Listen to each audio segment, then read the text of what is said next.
Acts chapter 17, verses 21 through the end of the chapter, in Athens.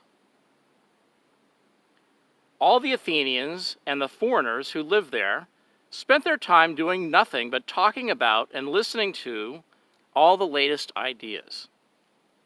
Paul stood up in the midst of the meeting at the Areopagus, and he said, "Men of Athens, I see that in every way you are very religious.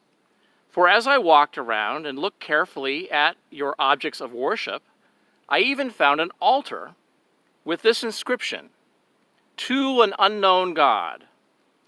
Now what you worship as something unknown, I am going to proclaim to you. The God who made the world and everything in it is the Lord of heaven and earth, and does not live in temples built by human hands, as if he needed anything. And he is not served by human hands as if he needed anything, because he himself gives all men life and breath and everything else. From one man he made every nation of men, that they should inhabit the whole earth, and he has determined the times set for them and the exact places where they should live.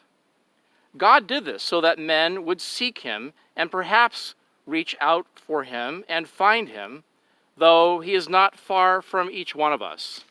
For in him we live and move and have our being. As some of your poets have said, we are his offspring.